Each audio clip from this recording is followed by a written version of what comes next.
మనం ఎంత ఆవేశపడిన జనాల మనసులన్నింటినీ మార్చేయలేము అనడానికి సాక్ష్యం ప్రస్తుతం జరుగుతున్న పరిణామాలు.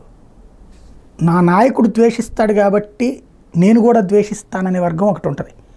కానీ నాయకుడి ఆలోచనలో రెండో కోణాన్ని కూడా అదే వాళ్ళు ఆలోచిస్తారు అన్నటువంటిది ఇప్పుడు పవన్ కళ్యాణ్ తెలుసుకోవాల్సినటువంటి నిజమైంది.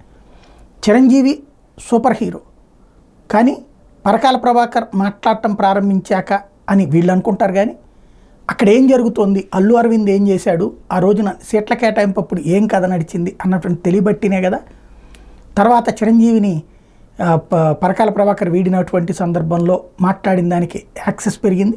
ప్లస్ తెలుగుదేశం అనుకూల మీడియా బాగా దాన్ని హైలైట్ చేసుకొచ్చింది. దాని ఇంపాక్ట్ చిరంజీవి ఆ రోజున దెబ్బతినడం జరిగింది. అంటే అంత కోట్లాది మంది అభిమానులు ఉన్నటువంటి చిరంజీవి ఈ ప్రాపగాండాన్ని తట్టుకోగలిగారా, లేదా ఈ రివర్స్ వాళ్ళ కార్యకర్తల్లో క్రియేట్ అయిన ఆలోచనని తట్టుకోగలిగారా?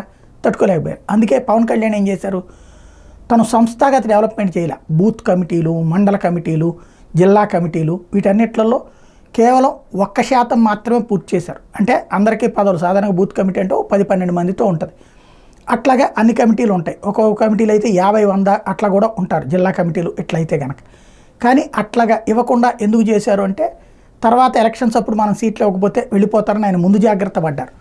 కానీ ఇప్పుడు ఇన్ఛార్జీలుగా పెట్టినటువంటి వాళ్ళు జనసేన తరపున వాళ్ళు కూడా పవన్ కళ్యాణ్ అపారంగా జగన్ ద్వేషిస్తారు కాబట్టి వీళ్ళు కూడా ద్వేషించి పవన్ కళ్యాణ్ వెంటే ఉంటారనుకుంటే ఇప్పుడు వైసీపీ చేస్తున్న ప్రయత్నాల వల్లే కావచ్చు, లేదంటే తమ రాజకీయ భవితవ్యం కోసం కావచ్చు వైసీపీ బాట పడుతున్నారు. అందులో తాజాగా చూస్తే అమలాపురం లోక్సభ నియోజకవర్గ ఇన్ఛార్జి డిఎంఆర్ శేఖర్ తాజాగా జనసేన పార్టీకి శుక్రవారం రాజీనామా చేశారు.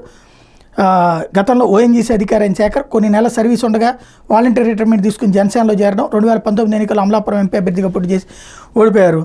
ఇప్పుడు ఆయన జగన్మోహన్ రెడ్డి సమక్షంలో వైఎస్ఆర్సీపీలో చేరుతారా ఏంటనేది చూడాలి. అమలాపురం జనసేన టికెట్ ఆశించిన శెట్టిబత్తులు రాజుబాబు మాత్రం జనసేనలో చేరారు. ఇక్కడ ఈయన శాంతం రాజకీయాలకు దూరంగా ఉంటారా ఏంటనేది చూడాలి. రాజీనామా అయితే చేశారు, అందులో కీ టైంలో.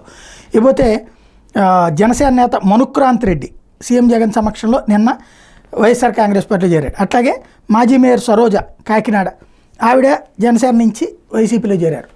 ఇలా చేరతారని తెలిసినే ఆయన ఆపుతా వచ్చారు. కొద్దిమందికి మాత్రమే చేరర్లే కదలర్లే అనుకున్న వాళ్ళకి ఇచ్చారు, వాళ్ళు ఇప్పుడు చేరుతున్నారు. ఇక్కడ విశేషం ఏంటంటే ఇవాళ రోజున పవన్ కళ్యాణ్ని కాదని పవన్ కళ్యాణ్ సీట్లు ఇవ్వలేదు, అవకాశాలు ఇవ్వలేదు అనుకుందాం, మరి వైసీపీ కూడా ఇవ్వదు కదా, అక్కడికి ఎందుకు పోయినట్టు, ఏం ఉరుగుతుందని అదే అర్థం కాంది.